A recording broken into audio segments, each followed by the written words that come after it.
Assalamualaikum warahmatullahi wabarakatuh. Alhamdulillah wa syukrulillah. Wala hawla wala quwata illa billah. Asyhadu an la ilaha illallah wa asyhadu anna Muhammadar Rasulullah. Amma ba'd. Bapak, Ibu dan saudaraku jamaah subuh rahimakumullah. Kita masih lanjut kajian tentang rumus 535 yang ada dalam kelompok ayat 14, 15, 16 sampai 17 Ali Imran. 5 yang sangat disuka oleh manusia, keluarga, harta, kemudian kuda-kuda pilihan, yang keempat itu adalah binatang ternak, yang kelima adalah sawaladang atau segala macam profesi. Tapi Allah mengatakan itu perhiasan dunia. Dzalika mataul hayatid dunya wallahu indahu husnul ma'ab. Ada yang lebih baik di sisi Allah, biar kau sangat suka sampai saking sukanya Al-Quran menggunakan istilah syahwat. Zuyyina linnasi hubbus syahwat minan nisa'i wal banin wal qanatiril muqantarati minadh dhahabi wal fiddah wal khailil musawwamah wal an'am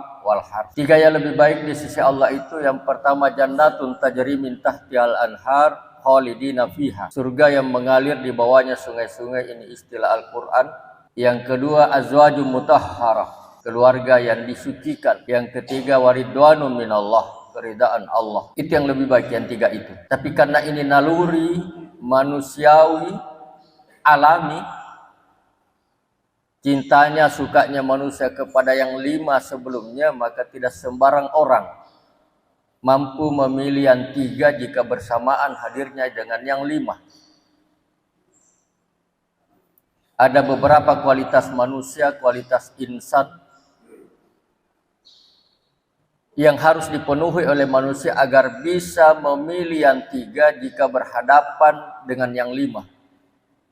Yang pertama as-sabirina, orang-orang sabar. Yang kedua as-shadiqina, orang-orang benar. Yang ketiga al-munfiqina, orang-orang yang berinfak. Wal qanitina, orang-orang yang taat. Yang keempat wal munfiqina, orang-orang yang berinfak. Dan yang kelima wal mustaghfirina bil ashar, orang yang senantiasa beristighfar, minta ampun, terutama di waktu sahur. Sabar, benar, taat, infak, dan istighfar. Di kajian-kajian sebelumnya di forum GAS kita sudah urai, jelaskan, dan pada kesempatan subuh ini kita mengambil poin wal qanitina, orang-orang taat. Kalau kita jabarkan, ini artinya taat dalam melaksanakan perintah, juga taat dalam menghindari larangan. Bapak, Ibu dan Saudara, inti agama kita sebenarnya ada 2. Yang pertama if'al, yang kedua la taf'al. If'al itu perintah, kerjakan. La taf'al itu larangan, jangan kerjakan. Kalau perintahnya ini kemudian ulama fikih membagi, merinci. Kalau perintahnya perintah keras, dia jatuh pada hukum wajib. Kalau larangannya larangan tegas, maka hukumnya jatuh pada tingkatan haram. Ulama kemudian membagi, kalau perintahnya betul perintah tetapi tidak terlalu keras perintah itu, dia jatuh pada tingkatan hukum sunat. Kalau larangannya tidak larangan tegas, maka dia jatuh pada tingkatan hukum makruh. Di tengahnya kemudian disebut mubah. Jadi wajib dengan haram itu berhadap-hadapan. Wajib perintah keras, haram larangan tegas. Lalu kemudian dia pakai uraian, penjelasan, definisi, yang barangkali subuh ini kita perlu luruskan salah satu di antaranya. Wajib kalau dilaksanakan dapat pahala, ditinggalkan dapat dosa. Haram ditinggalkan justru dapat pahala, dilaksanakan dapat dosa. Itu berhadapan, ekstrim. Sunat, definisi yang kita tahu selama ini diajarkan oleh orang tua kita, oleh guru kita, oleh buku-buku. Katanya kalau sunat dilaksanakan dapat pahala, tidak dilaksanakan tidak apa-apa. Ini yang perlu diluruskan, karena ini tidak memotivasi. Orang duduk di majelis seperti ini beberapa menit saja, fadilahnya lebih baik itu dibanding sholat sunat 100 rakaat. Apakah duduk di sini wajib? Tidak, sunat. Lalu kemudian definisi sunat kita katakan dilaksanakan dapat pahala, tidak dilaksanakan tidak apa-apa. Ini yang perlu diluruskan. Sunat mestinya dilaksanakan dapat pahala, tidak dilaksanakan tidak dapat apa-apa. Bukan tidak apa-apa, tidak dapat apa-apa. Ini menantang, ini memotivasi, ini menginspirasi, ini mendorong semangat.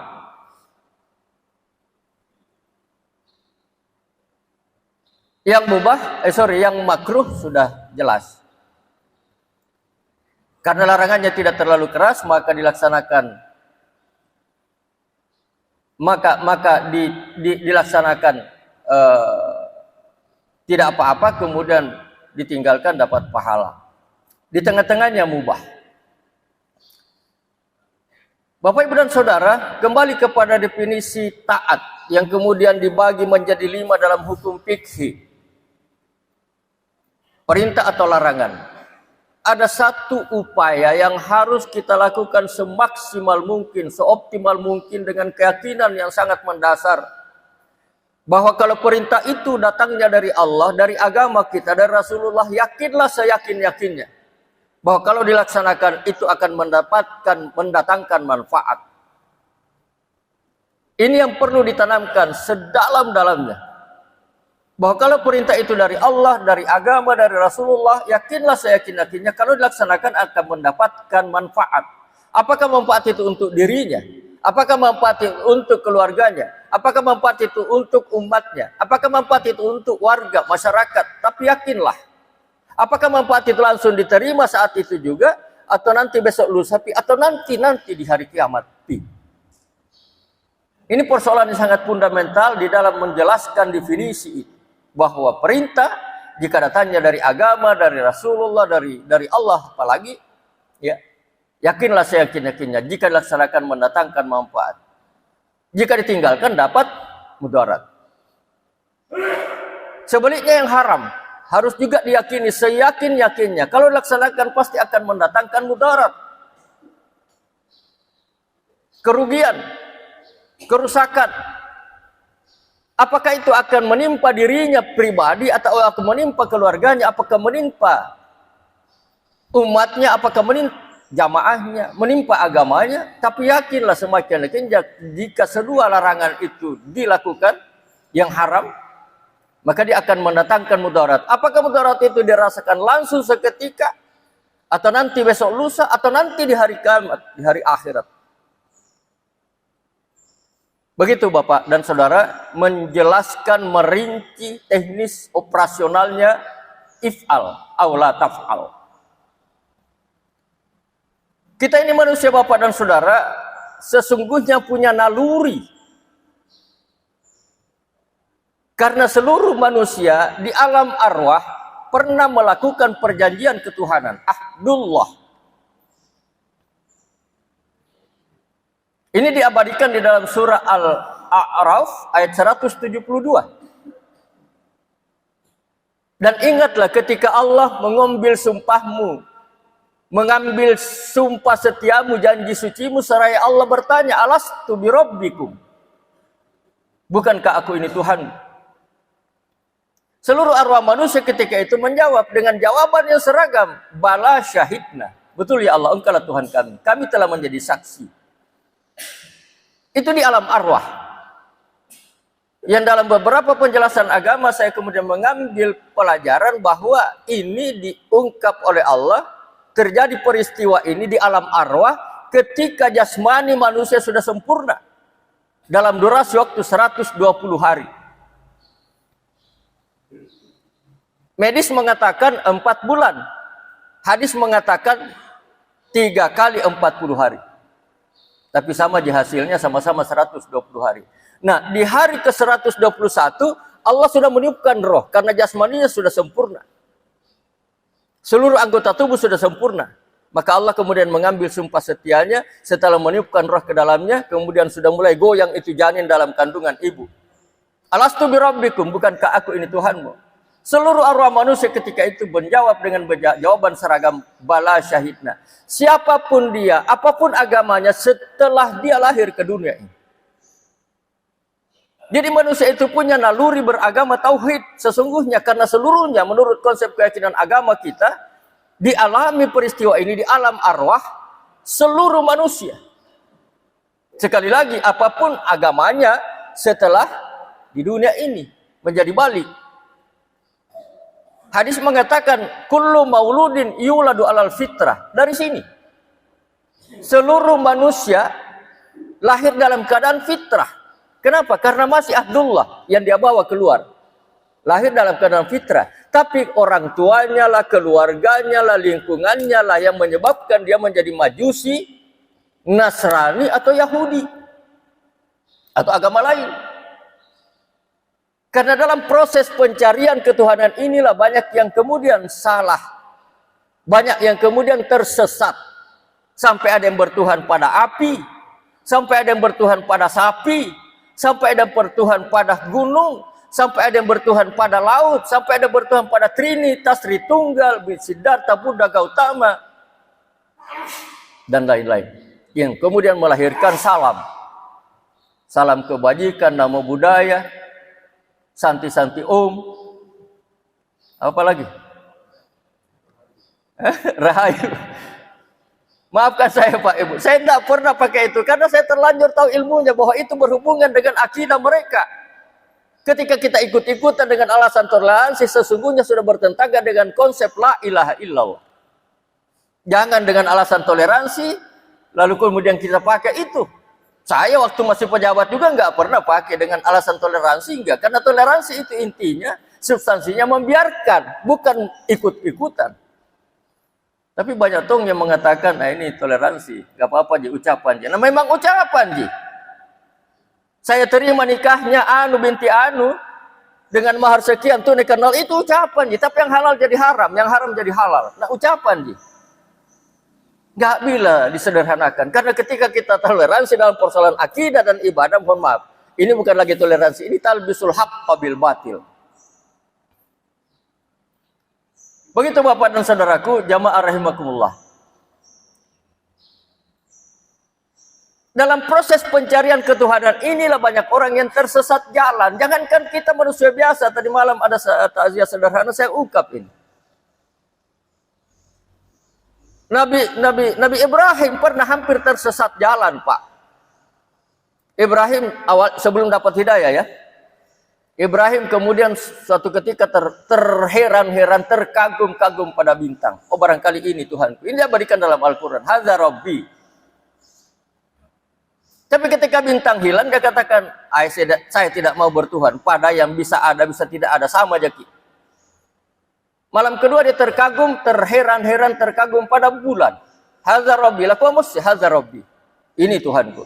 Tapi ketika bulan juga hilang, dia bilang sama aja dengan yang kemarin. Hari ketiga, dia terkagum pada matahari. Dia katakan hadza Rabbi, dia ungkap, dia tambah. Hadza Akbar. Oh ini paling besar. Ini Tuhanku, ini paling besar di antara bulan, bintang, dan matahari. Tapi matahari juga akhirnya kemudian hilang ketika sore hari. Bapak dan saudara, akhirnya kemudian Ibrahim mengatakan, saya tidak mau bertuhan pada bintang, pada bulan, pada matahari. Tapi saya akan bertuhan pada pencipta bintang, pencipta bulan, pencipta matahari. Lah, hari itulah kemudian, saat itulah kemudian dia bersumpah. Dan sumpahnya itulah yang kemudian kita sadur atau aplikasikan di dalam doa iftitah. Inni wajjahtu wajhiya lillazi fataras samawati wal ard, dan seterusnya. Naluri inilah Bapak dan Saudara yang bekerja otomatis. Setiap kita ada kecenderungan melaksanakan larangan, itu naluri tauhid itu akan bekerja, mengingatkan. Itu yang disebut hati nurani, hati kidikidita. Yang jauh ingat. Masa pisang kalau bukan? Itu bekerja otomatis, Pak, Ibu. Kenapa? Karena naluri itu, karena ahdullah itu, perjanjian ketuhanan di alam arwah itu. Atau lalilianti pasuruan. Setiap kita akan menghindari meninggalkan sebuah perintah, bekerja ini otomatis mengingatkan, masa perintah kamu tinggalkan? Ya. Cuman memang ulama mengatakan kalau kau berkali-kali menantang itu, mengabaikan itu, apalagi menantangnya, melawannya, laku bisa rantai jauh nukomo ipere otomatis. Kalau terlalu sering ditantang, kalau terlalu sering dilarang, itu patah per otomatis itu. Kita sudah jatuh pada tingkatan sawaun alaihim a'andartahum am lam tundirhum la yu'min. Naudzubillah, tsumma naudzubillah min dzalik. Jangan sampai kita jatuh pada tingkatan ini. Sama saja bagi mereka, kamu berikan peringatan atau tidak, mereka tidak akan sadar-sadar lagi. Kenapa? Pere otomatisnya sudah hilang. Sawaun alaihim a'andartahum am lam tundirhum la yu'minun. Bapak dan saudara, bukti naluri agama tauhid ini bukan hanya di aplikasi perintah dan larangan ketika ada niat untuk melakukan larangan, ada niat untuk menghindari perintah. Bukti lain saya ungkap tadi malam di acara takziah sederhana, ada keluarga meninggal di tetangga masjid kami. Kalau ada sebuah pesawat, penumpangnya bervariasi agama, seluruh agama ada di atasnya. Buddha, Hindu, Kristen, Nasrani, Katolik, Islam. Ada di antaranya ateis. Ateis ini orang yang hanya betul-betul menggunakan akal. Segala sesuatu yang ada itu bisa dilihat, bisa didengar, bisa diraba, bisa dirasa. Tuhan nggak bisa apa-apa. Nggak bisa dilihat, nggak bisa diraba, nggak bisa dirasa. Berarti Tuhan tidak ada. Jatuhlah dia pada ateis, tidak percaya. Ketika terjadi pengumuman dari pramugari, Bapak Ibu para penumpang, silakan pasang sabuk pengaman. Kita akan memasuki cuaca yang sangat buruk. Setelah dipasang betul, gak berapa menit kemudian terjadi guncangan dahsyat luar biasa. Seluruh penumpang pasti akan berdoa dengan versinya masing-masing. Bagaimana si ateis? Apakah dia berpangku tangan menunggu nasib? Tidak. Paling tidak dia katakan, oh my God. Itu ungkapan spontan, Pak. Ada pengakuan bahwa ada satu kekuatan di luar dirinya. Tapi siapa itu yang mereka tidak tahu. Ateis, Pak. Ya dalam aplikasi komunikasinya, interaksinya, dia mengaku saya tidak punya Tuhan karena Tuhan tidak ada. Tapi saat itu paling tidak spontan dia mengatakan, iya Tuhan, ya Allah. Oh my God. Oh my God, itulah ungkapan spontanitas, pengakuan di luar dirinya ada satu kekuasaan. Itulah Tuhan. Bukti lain Bapak dan Saudaraku, bahwa manusia punya naluri beragama tauhid karena ahdullah ini waktu Fir'aun. Fir'aun ini orang sombong luar biasa karena kekuasaannya. Sampai pernah diibaratkan dalam Al-Quran, Pak Ibu. Latunrum warambana, ana rabbukumul a'la. Sayalah Tuhan yang paling berkuasa di antara seluruh penguasa. Pemati tampunnya Fir'aun. Bapak tahu sejarahnya? Waktu Musa menyeberang sungai atau laut merah. Karena mukjizatnya, dia pukulkan tongkatnya lalu kemudian laut menyatu, membatu, lalu Musa diperintahkan Allah nyebranglah, aman. Fir'aun juga sambil heran ikut menyeberang, masa Musa bisa nyebrang, masa saya tidak? Dia nyebrang. Ketika Musa dengan pasukannya, dengan rombongannya, dengan seagamanya sudah lewat, kemudian akhirnya menyatu, mencair kembali laut. Disitulah kemudian Fir'aun tenggelam. Menjelang meninggalnya Pak, Fir'aun sadar, saya sudah percaya pada Musa, pada Tuhannya Musa itu tobat, tapi tobat terlambat nih. Itu naluri agamanya, naluri tauhidnya yang bekerja otomatis dari ahdullah itu. Seperti itu kisah yang pernah saya dapat Bapak dan Saudara. Jadi taat dalam melaksanakan perintah, taat dalam menghindari larangan, al-qanitin yang ada di surah Ali Imran tadi, itu adalah naluri alami manusiawi.